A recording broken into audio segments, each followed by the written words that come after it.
এই যে সে আজকের ঝর্ণার মেন পয়েন্ট, কোনোভাবেই আর কন্ট্রোল করতে পারলাম না, যতটুকু সম্ভব ভাই ঝর্ণায় এসে আসলে গোসল করতে পারছি না। এখন আমরা গাড়িতে উঠে ম্যাপে আশেপাশে যে টেম্পলটা আছে সেই টেম্পলের অ্যাড্রেস দিয়ে টেম্পল যাব। সেটা খুব বেশি দূরে না, 15 থেকে 20 কিলো দূরে, তো 20-25 মিনিটের মতো সময় লাগবে। ভাই রে ভাই, এই জায়গার ভিউটা দেখেন, পুরো পাহাড় আর ওই যে পাহাড়ের মাঝে মাঝে বাড়িঘর, অসাধারণ দৃশ্য, অসাধারণ। সাগর ভাই তো বলতেছে যে আমরা সুইজারল্যান্ড চলে এসেছি। সুইজারল্যান্ড কিন্তু এরকমই। হ্যাঁ, সুইজারল্যান্ড তো অনেক সুন্দর ভাই। আর রাস্তাকে পুরো ডাউন হিল, আমরা আসলে পাহাড়ের উপরে টপে ছিলাম, এখন আস্তে আস্তে নিচের দিকে যাচ্ছি। টেম্পলের কাছাকাছি চলে আসছি, তো এখানে এসে আমরা ভুট্টা পেলাম, তো এই চাচির কাছ থেকে ভুট্টা কিনলাম, এখন ভুট্টা খাবো। এই ভুট্টা মোটামুটি পুরো টেম্পল ঘোরার যে প্রোটিন সেটা দিয়ে দেবে, কারণ আশেপাশে কোনো রেস্টুরেন্ট নাই। আমরা রেস্টুরেন্ট খুঁজতেছিলাম, তো রেস্টুরেন্টের বদলে যেটা পেয়েছি সেটা অন্তত 2 ঘন্টার ব্যাকআপ দিবে সর্বনিম্ন। আর এই ভুট্টা নিয়েছে এক একটা 2000 ওয়ান, আর কি বাংলা টাকার 160 টাকা। এই যে টেম্পলের এন্ট্রি গেট, এখান থেকে এন্ট্রি করলাম। এই যে টেম্পলগুলোর একটা জিনিস ভালো লাগে কি, একদম ন্যাচারাল। জাপানে যে টেম্পলটা ভিজিট করছিলাম, ওয়ান কাইন্ড অফ এরকমই ছিল, অনেক বড় বড় গাছপালা। ওটা ছিল একদম সিটির মাঝখানে জাপানেরটা, এটা তো পাহাড়ের উপরেই, তো একদম ঠান্ডা পরিবেশ, অনেক মানুষজন আছে। এখান থেকে প্রায় 800 মিটার থেকে 900 মিটার মতো হেঁটে হেঁটে পাহাড়ের উপরে উঠতে হবে। যে রাস্তাটা ধরে হেঁটে হেঁটে উঠতেছে, এই যে এর পাশ থেকেই একটা ছোট্ট ঝিরিপথ গেছে, ঝর্ণার যে পানি শব্দ নিশ্চয়ই শুনতে পাচ্ছেন, পানির যে শব্দটা ওই যে দেখাচ্ছি, ওই যে একটা গিরিপথ, ওখান থেকে পানি যাচ্ছে। আর আমরা এই যে এই রাস্তা থেকে হেঁটে হেঁটে যাচ্ছি।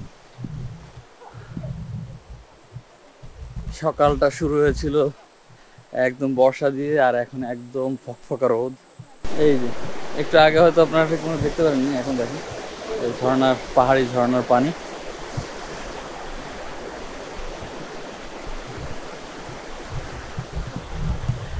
পরিবেশটা শরীর মন দুটাকে শীতল করে দিয়েছে।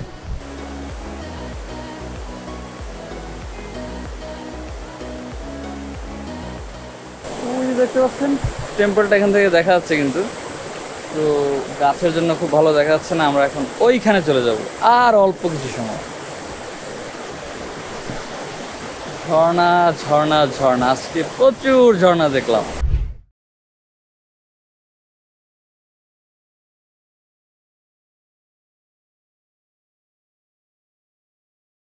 এই যে চলে আসলাম সেই টেম্পলে। এটা হচ্ছে কোরিয়ার সেই ঐতিহাসিক যেই রাজাদের যে বাড়িগুলো যেরকম হতো, এটা সেরকমই বা তাই বলা চলে। এই যে চারপাশে ঘর, টেম্পলটা হচ্ছে এইটা। এই যে টেম্পলের ভিতরে এখন ঢুকবো। টেম্পলের ভিতরে আসলে ঢুকতে হলে কোনো প্রসিজার আছে কিনা এটা জানা নাই, দেখি কি অবস্থা। এখানে মূলত আসা এই যে ঐতিহ্যবাহী যে ঘর, ডিজাইন, এগুলো দেখার জন্য।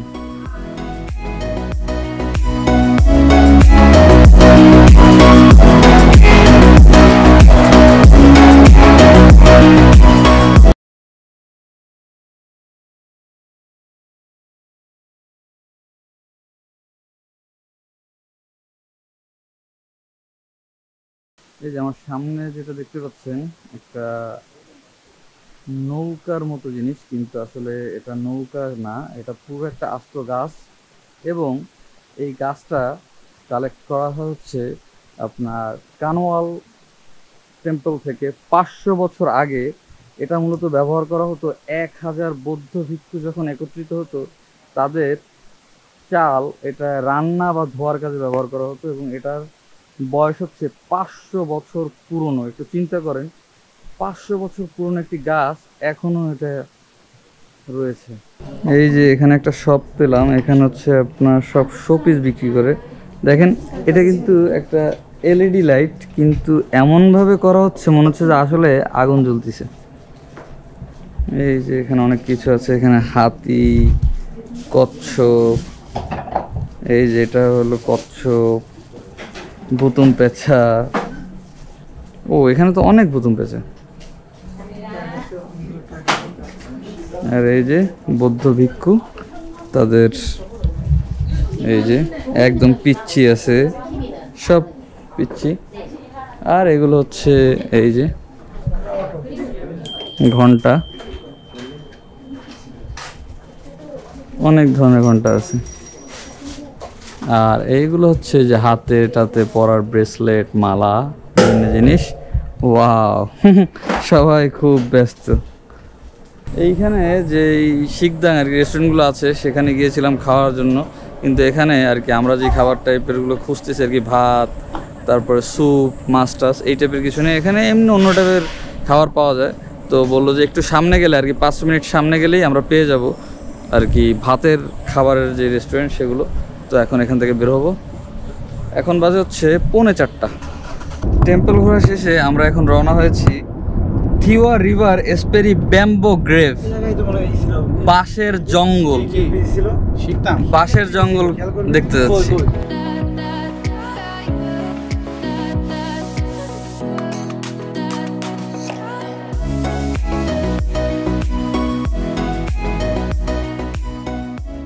বাঁশবাগানের ভিতরে কাশফুল বাগানও আছে। আর কাশফুলের চাইতে এই যে কাশফুলে আকর্ষণ করেনি, এখান থেকে যেটা দেখতে পাচ্ছেন এই যে কালারটা দেখছেন, অস্থির, পুরোই অস্থির। আর এই যে পুরোটা জুড়েই বাঁশবাগান আর বাঁশবাগান।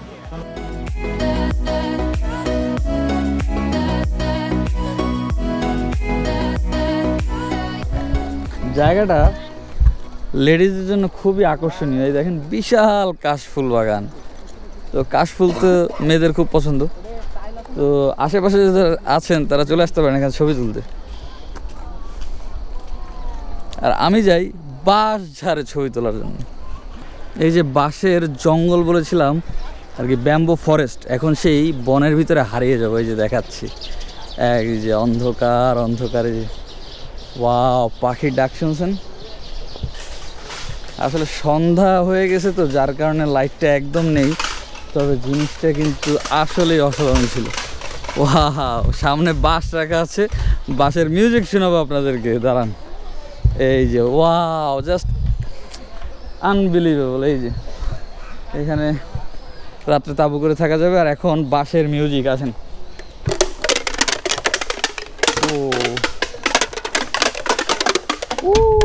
ও বাঁশের মিউজিক, এই যে বাঁশ জঙ্গল।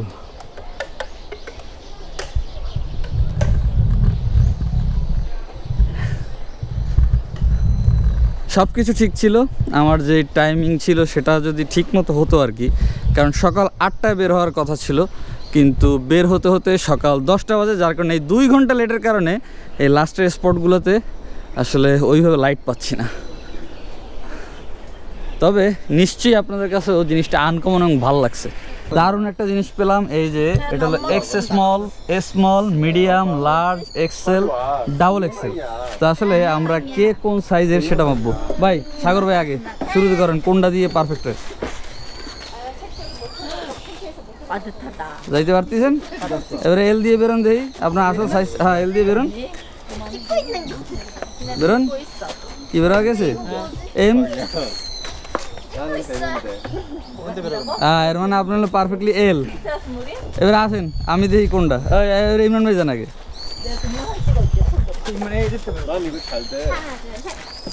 এক্সেল না, এবার এল দিয়ে বেরোন। এল ওকে, এবার এম দিয়ে যান। আপনারও এল সাইজই হবেন, হবে না? না না এল সাইজ। এবারে ধরেন ভাই, এবার আমি কোন সাইজ? ঠিক আছে, এটা হলো ডাবল এক্সেল। আরামসে চলে গেছি। এবার এক্সেল, এটা হলো এক্সেল। ঠিক আছে, এটা হলো এল। কেন এম? না ভাই, আমরা তিনজনই সেম সাইজ এল।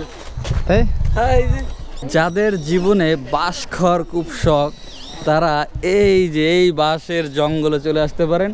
বাঁশ আর বাঁশ, আপনি যত বাঁশ নিতে পারেন তত বাঁশ আছে, কোনো সমস্যা নেই। আজকে পুরো দিনটা ঘোরাঘুরির কাজে লাগাইছি। একদম সকাল 10টা থেকে শুরু করছি, আর এখন বাজে হচ্ছে রাত 9:15 আর কি। এখনও কিন্তু আমার জার্নি পুরোপুরি শেষ হয়নি, তবে ঘোরাঘুরিটা শেষ বলতে পারি।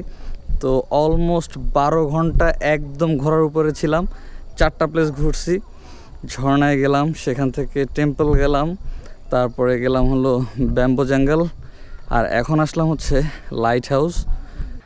এই যে রাত হয়ে গেছে, ওই যে ওটা হচ্ছে লাইট হাউস, আর এটা হচ্ছে পার্কের একদম শেষ মাথা সাগরের পাড়ে। তো এখান থেকে ব্রিজ করে নিয়ে আসা হয়েছে। এই যে এই ব্রিজটা এখান থেকে শুরু হয়ে এই যে দেখতে পাচ্ছেন, ওই যে এখানে আর কি সাগরের ভিতরে খুব কাছেই পাথরের মতো আরেকটা আইল্যান্ডও বলা চলে, সেখানে কানেক্ট করে দেওয়া হয়েছে। অসম্ভব সুন্দর, মনে হচ্ছে কি একটা ড্রাগন চলে গেছে। দেখেন এই যে ড্রাগন, যে ওই যে ড্রাগনের মাথা, এখন ওই ড্রাগনের মাথায় যাব। তো দিনের সৌন্দর্য তো আপনাদেরকে দেখাতে পারলাম না, রাতের সৌন্দর্য কিছুটা বোঝানোর চেষ্টা করলাম। এই যে ব্রিজটাকে লাল নীল সবুজ বাতি দিয়ে খুব সুন্দরভাবে রাঙানো হয়েছে। এখন আস্তে আস্তে একদম মাথায় চলে যাব, ওখানে যে সাগরের যে শব্দ সেটা শুনবো। এখনো প্রচুর মানুষ আছে, দেখতেই পাচ্ছেন আশপাশ থেকে কেউ ঘুরে চলে যাচ্ছে, কেউ আসতেছে। আর এই যে সামনে কিছু মানুষ মাছ ধরতেছে, এই দেখেন। এই যে ফিশ, যারা ফিশিং পছন্দ করেন তাদের কাছে বিষয়টা ভালো লাগবে। এই যে তারা সাগর থেকে মাছ ধরায় ব্যস্ত।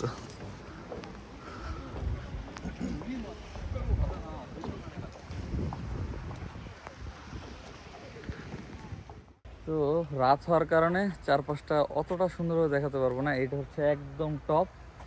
তো এই যে এরপরেই হচ্ছে সাগর।